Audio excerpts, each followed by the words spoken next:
Welcome everybody. It's Crisis169 coming to you with another upload live video for our live video. Still my upload not working real well, but I'll figure that out eventually. But right now, I want you guys to understand that I'm doing what I can with what I got here. So, you know, it's something that I'm trying to do. Uh, really trying to get you guys to understand that what I'm doing is trying to make it easier for all of us to do videos because it is something that's important to me. I know important to you guys as well too. So that's why I do the things I do. But further ado here, further ado, let's start looking into the situation at hand. Um, I think it's one of those situations that need to be talked about. A lot of YouTubers will kind of beat around the bush and talk about that, and they'll go off to a tundra somewhere else and totally forget about it. Me, I talked about this before months ago. I'm gonna bring it back up again. Live services are really killing gaming as we know it from the past, from past days. And what I mean by that, I put in Halo, Call of Duty, Battlefield 2042, etc. Uh, what's really difficult with the situation at hand is that when you look at the gaming industry as a whole, okay, gaming industry in the 90s, I mean 80s, has surpassed the movie industry, and there's no coming back from that. Avatar, Terminator 2, these movies I talked about, even the Marvels, the Marvels have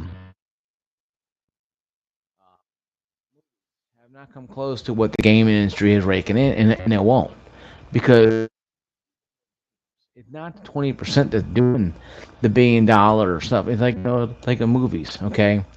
There is a live service everywhere. Okay, live service is movies. Okay, live service in television, live service in music, gaming. Everything is a service, regardless how you look at it. But gaming to become a live service far more far more extruded from the movies and TV and the music, because gaming is constantly coming out something new, something new, new consoles, new PC, new graphics card, new whatever, something new. Back in the Blockbuster video days, my VHS tape would work in a Zenith or a Sony.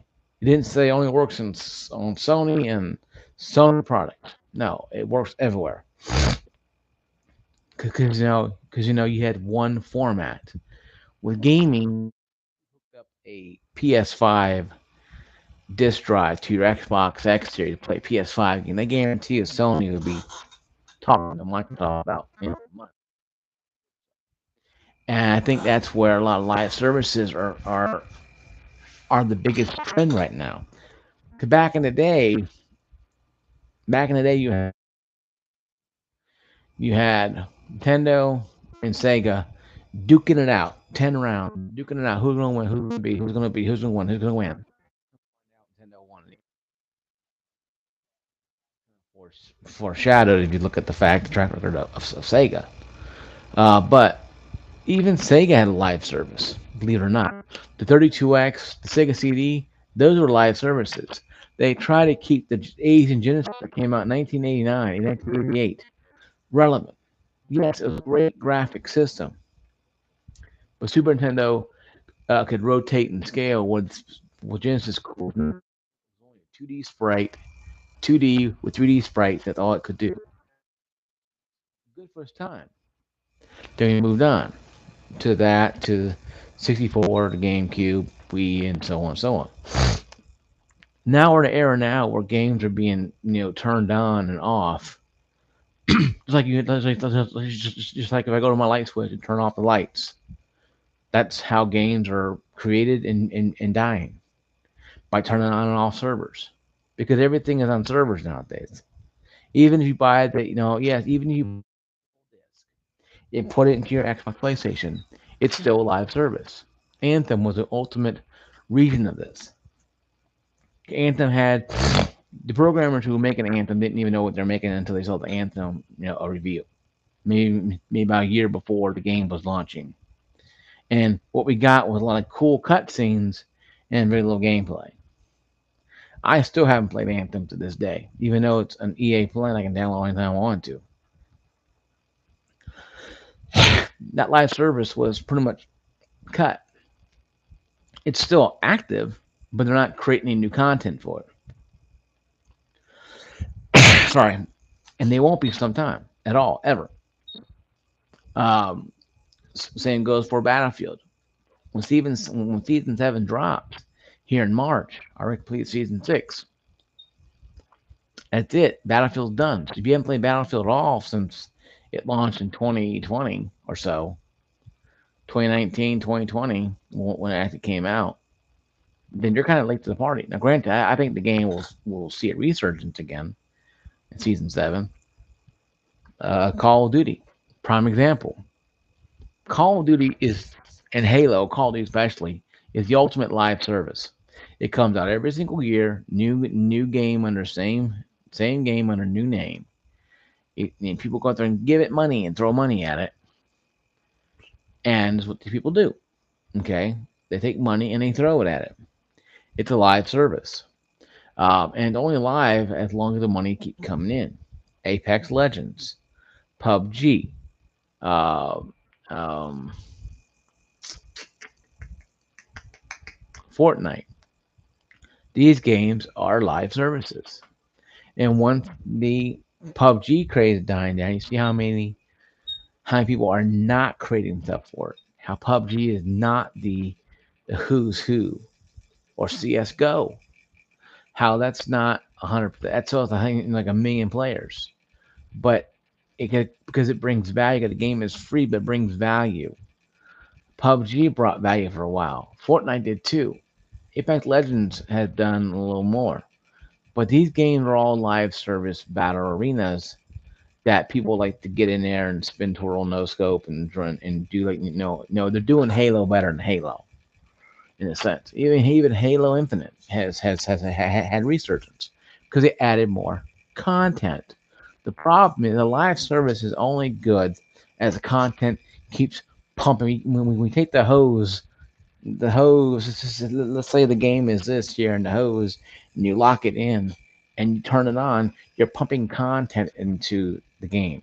And once you take off that valve and no longer pump content, it what dies. It's like you put gas in your car. I did because we have a winter storm warning. And if I don't put gas in my car, well, eventually the car's gonna run out of gas. So think of a live service game as having a fuel pump hooked to it constantly. But certain amount of time, they're gonna come by, developers, programmers come by, and take off the fuel pump. It's okay, no more download content. Last we're gonna have for this. So no, once it runs out of gas or content, it's over with, and then it runs out of gas. Anthem, uh, many different games like that. Anthem is the biggest prime example. Um, even Prey was considered a live service when it came out, well, way back in early days. Evolve, another one, live service that died out quickly. Um, Red Dead Online was a live service that died quickly. GTA 5 Online was so popular that 2K that owns that owns the rights to all the Rockstar owns the right to Grand Theft Auto 5. Grand Theft Auto didn't come out with 6 until the trailer launched about late last year because of that reason. Because it wants content. Because the content was so good that why get rid of the cash cow? The game came out in 2013 and it had literally gone through PS the 360 or PS3, PS4, PS4 Pro, PS5, Xbox 360, Xbox One, Xbox One X, Xbox X Series, Xbox S, we call it, has gone through 3 console generations. All of them. I mean, maybe 4 if you count, if you count the Xbox 360, and one is 2 different things. And as well as the PS4, if you count the PS4 Pro, is a different thing, but that's a whole different concept of time. But see, live services, folks, are like this. But it's killing the game industry because it means these people are literally becoming more and more uh, uh, cartoons to the fact that, and subdued and seduced to the fact that we pop out when we pop out, a banger hit, people will be banging themselves, beating themselves off, and slamming themselves against the keyboard to play it. But they don't understand that yes, Grand Theft Auto 5 was a great online game, but you can't half-ass GTA 6. You do that, you'll kill the industry. You'll kill it. Like with no wrestling games. Long time THQ made THQ, but LJN made a lot of wrestling games. Some good, some bad. And the 2K series came out, and I hated 2K series games. They're garbage to me. And every one of them had bugs, so much so that now the game is practically dead. The series is dead. They bring back SmackDown versus Raw, and that can easy control scheme and easy way to play it. Then that'd be cool.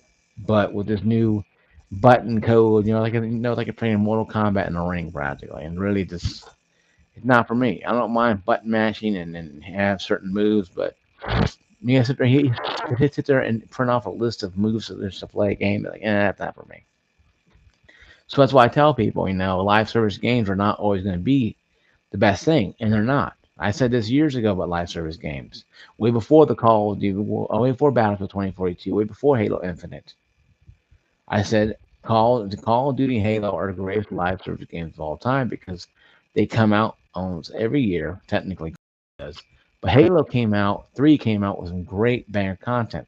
Every quarter they came out with some bangers. Well, you got your money's worth. It's like going to the buffet. And then you belly up to the bar. Sit there and go snacking around the door. You go in there like playing Halo, and you actually play the game, play the campaign over. You